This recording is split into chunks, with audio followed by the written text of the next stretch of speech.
Ahora, hoy yo le decía más temprano que es el Día Mundial de las Telecomunicaciones y Día Mundial de la Sociedad de la Información, más también es el Día Mundial, esto es un poquito, me parece, menos global, Día de Internet para algunos países, en algunos contextos no sé bien cómo funciona la cosa, pero por suerte está con nosotros Sebastián García Parra en su columna de Inteligencia Artificial que nos va a ayudar a entenderlo más y mejor. Buen día y bienvenido, querido. Muy buenos días, Ale, toda la audiencia, ¿todo bien? Todo muy bien, muy bien. Gustosos de conversar con vos como siempre. Igualmente, tal cual decís, no es un día mundial, sino que se festeja o se conmemora, nos permite reflexionar en algunos países, sobre todo lo que es Iberoamérica, diría yo. Este, eh, una fecha que siempre es interesante recordar porque eh, no podemos desconocer que Internet ha cambiado la humanidad, Sí, y la ha claro. cambiado, yo quiero pensar que para bien. Para no ir muy lejos, que hubiera sido de nosotros, que hubiera sido de nuestras sociedades en la última pandemia que vivimos sin los avances, sin un Internet ya consolidada. Eh, y ahí me gustaría, si me permitís, repasar algunos grandes hitos de la historia de Internet, porque no deja de ser de esos fenómenos que muy pocos veían venir. Lo que denominamos también en su momento con ChatGPT como un cisne negro, ¿no? Esos fenómenos que se van dando de a poco, es poco probable que nos afecten, poca gente los está viendo, pero cuando se consolidan tienen un impacto muy profundo. Eh, y para repasar la historia tenemos que remontarnos allá al año 68, plena Guerra Fría, obviamente un proyecto que se llamó ARPANET, que fue encargado, obviamente, por lo que fue lo que es el Departamento de Defensa de los Estados Unidos, para conectar oficinas gubernamentales y universidades. Ese fue el primer objetivo.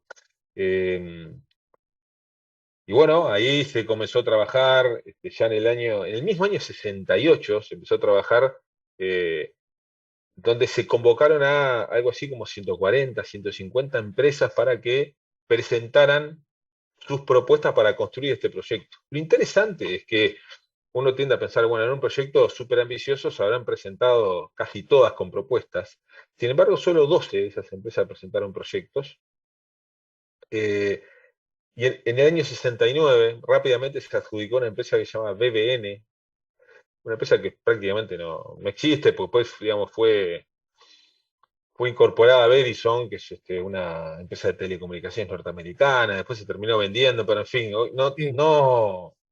su estadio actual no representa el peso que tuvo en la historia, porque bueno, fue la empresa que comenzó a generar la infraestructura de Internet, la primera infraestructura de Internet. Eh, Fue la empresa que comenzó a darse cuenta, por ejemplo, que toda la lógica de la comunicación, toda esta cosa compleja, pensemos que en ese momento se utilizaba el mismo cable de cobre para hablar por teléfono y para transmitir los datos de las computadoras, que lo hicimos nosotros en nuestro país, obviamente, durante mucho tiempo. Creo que podemos recordar cuando nos conectamos a Internet aquellos ruidos extraños que hacía el módem, hasta que establecía la conexión y nosotros estábamos todo el tiempo marcando, ¿no? El 09091234, que era el número de Antel para conectarnos, y nos daba ocupado, hasta que en un momento entrábamos, nos conectamos a Internet, hasta que algún familiar de repente levantaba alguno de los derivados del teléfono, Sí. este, y escuchaba ese ruido extraño y nos hacía caer la conexión. Bueno, imagínense lo que era eso en el año 69, y ahí, bueno, se trabajaba aparte en enlaces muy lentos, enlaces de 50 kilobits por segundo, una cosa que hoy no nos permitiría ni siquiera tener esta conversación vía texto, ¿también? Con cierta, con cierto tiempo real. Eh, lo interesante es que muchos años después, o sea, si nos vamos al año 1977, apenas había 111 computadoras conectadas. O sea, la gran pregunta es, bueno, ¿en qué momento esto explotó? ¿En qué momento esto comenzó a ser masivo? Eh, ¿Habrá sido en la década de los 80? No. De hecho, en el año 89 había 10.000 computadoras conectadas. Eh, ahí, en esos años, el Instituto de Computación de la Facultad de Ingeniería de la Universidad de la República empezó a trabajar en su primer conexión, que lo hizo desde, obviamente, Montevideo hasta Buenos Aires, donde se mandó el primer correo electrónico. Una cosa, un hecho histórico, eh, bueno, marcó la primera conexión real, lógicamente utilizando las líneas telefónicas, y que, a ver, la respuesta llegó varios días después, Claro, obviamente, eh, y donde además no existía tampoco lo que hoy conocemos como la www, digamos, ¿no? Lo que son las páginas web, no existían. Recién las primeras páginas web aparecieron en el año 91, siendo de una manera muy, muy tímida, como un formato que permitiera que existieran páginas. En ese momento no existían. Nosotros nos podíamos conectar a un sitio y que se mostrara una especie de documento en línea. En el año 93, yo acá puse algunas fechas porque me parecieron las más interesantes, apareció algo que se llamaba Wandex, que fue el primer buscador. Pero no pensemos en Google, no, era una especie de, para que lo podamos visualizar, de guía telefónica, pero de guía telefónica de sitios web, o de páginas amarillas de repente. Entonces nosotros podíamos buscar ahí, bueno, sitios de información, ahí nos parecían los sitios de información y la página web al lado que teníamos que escribir. Sitios de tecnología, sitios de deporte, o sea, ahí teníamos, o de salud, ahí podíamos acceder a los distintos sitios, pero buscándolos tal como agarrábamos las páginas amarillas y buscamos un comercio porque necesitábamos un servicio para obtener su número telefónico. En el año 96, o sea que estamos avanzando mucho en el tiempo, arrancamos en el 69, en el año 96 tenemos 10 millones de computadoras conectadas, todavía no se estaba moviendo la aguja. Que ya estamos pisando el final del siglo y apenas teníamos 10 millones de computadoras conectadas, que en esa época era un gran número. Ahora lo vemos hoy con un poco más de la mitad de la población mundial conectada. Y decimos, no, pero esto no estaba moviendo la aguja. Pero ¿en qué momento se empezó a mover la aguja? ¿Qué cosa hizo que de forma masiva los usuarios, digamos, que no fueran gobierno, porque ahí estaban, los usuarios que no fueran universidades, que ahí estaban, o que no fueran empresas, que ahí estaban, bueno, empezaron a utilizar Internet? Y bueno, hay grandes nacimientos después del 96, grandes nacimientos. Marco en el 98, nace Google. claro. Empiezan a aparecer ahí quizás aquellas primeras herramientas pensadas para el usuario común, el usuario no técnico, el usuario no universitario.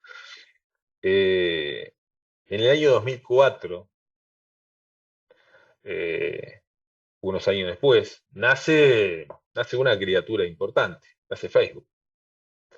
Eh, y ahí, en el 2005, o sea, estamos hablando que en el 96 teníamos 10 millones de usuarios. En el 2005 ya teníamos 1.000 millones de usuarios conectados a Internet. O sea que podemos afirmar que por más que la historia arranca en el año 69 de plena Guerra Fría, recién en este siglo que estamos viviendo es que Internet empezó a ser un fenómeno global y un fenómeno que todos nosotros podíamos comenzar a disfrutar. Y creo que hay otro nacimiento más A que, ver, que, que no podemos pasarlo por alto, que fue el que disparó las cifras de manera exponencial, que fue iPhone, 2007. Ahí comenzaron a aparecer las primeras terminales móviles donde nosotros podíamos conectarnos a Internet. Y después de eso empezaron a aparecer todas las demás. Apareció Android, o sea, empezó a aparecer la, omnipresencia de Internet, que era no solo cuando nosotros nos sentamos en el escritorio. Hasta ese momento entonces solo accedías mediante la computadora, no sé si la tablet donde estaba en ese momento, pero Aún no no el existía. teléfono, digamos. Exacto, ahí nos sentábamos adelante, pero además es un fenómeno interesante porque le dábamos un espacio a Internet. Nosotros nos sentábamos adelante de la computadora y ese espacio en el que estábamos sentados en el escritorio era en el cual le dedicábamos a Internet. ¿Qué quiero decir Claro. con esto? Internet explícitamente existía para nosotros. Hoy ya dejó de existir explícitamente. ¿Por qué? Porque ya está en el teléfono. No importa si hay Internet. O sea, sabemos que hay cuando desaparece, cuando se desconecta, como el agua. Lo que hoy tenemos son los servicios.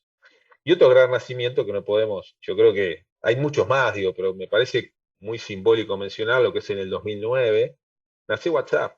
Entonces, de ahí no solo que teníamos un enorme desarrollo en cuanto a páginas web, un enorme desarrollo en cuanto también a aplicaciones de redes sociales, sino que empezó la mensajería instantánea.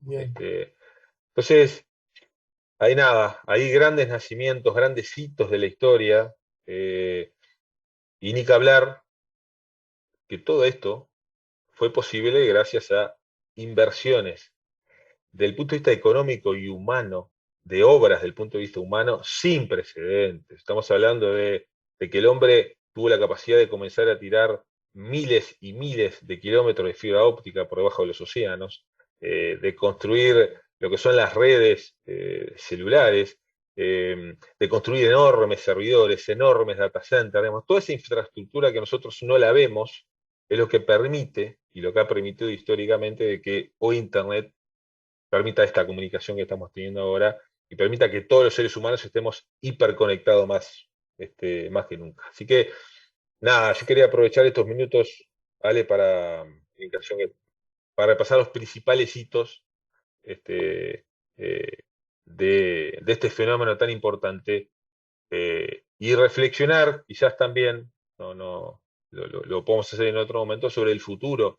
Eh, Porque lo que sí me animo a decir, como cierre, es que así como en el año 69 se tenía claro que esto era algo importante, pero no se tenía muy claro cuál iba a ser el futuro, yo me animo a decir que hoy tampoco tenemos claro cuál va a ser el futuro de Internet y qué impactos va a seguir teniendo en nuestra vida. Por más que parecen claros, pero bueno, dentro de 10 años seguramente sean muy distintos a lo que hoy estamos viviendo. bien. Y atravesado siempre digamos, el entusiasmo fundamentalista de que todo lo que viene siempre es para bien de unos y por siempre el prometedor y a la vuelta de la esquina apocalipsis de que todo lo que viene siempre para mal de otros. Bueno, entre esos dos extremos siempre estamos como a la casa de tratar de adjetivar si esto mejora o empeora nuestra vínculo humano para con nosotros y para con los demás, ¿no? Absolutamente, pero para cerrar algo muy positivo, Ale, que no me quiero ir sin esto, pocas veces en la historia existieron poblaciones que vivieron el final de una época y comenzaron a vivir el principio de otra. De hecho, probablemente no fueran conscientes de eso. Este, Ah, ah, y, y creo que nosotros no somos conscientes de que con esto, que hablamos recién y con otras cuestiones, que parece que ahí radica lo importante, nosotros somos protagonistas, probablemente del final de una época y el principio de otra. Así que bueno, así estaremos en los libros de historia, como corresponde. Carola, Carola, aprovecha tu columna para decir buen día. Fueron los supersónicos, los visionarios. A mis 57 recuerdo ver esos avances de Internet y la comunicación a distancia en los dibujitos de estos personajes. Parecía todo muy fantasioso y lejano, pero finalmente llegó, lo recuerda Carola, aludiendo a los dibujitos Ah, animados famosos. Por lo menos para mi generación, soy muy parecido a Carola en cuanto a los años y los recordamos perfectamente a los supersónicos. claro que sí, sin duda. De esa época, Abrazo. además, ¿no? Supersónicos creo que son de la década de los 60, por ahí. Sí, claro, claro. Era uno de los menús infaltables en los programas para niños que había, que eran muy puntuales, muy localizados, y aunque no te gustara el dibujito, igual lo veías porque era el único que Hay había. opción. No, pensado para los chiquilines, ¿no? Bueno, dale. Seba, querido, te abrazo y te agradezco, como siempre, ¿eh?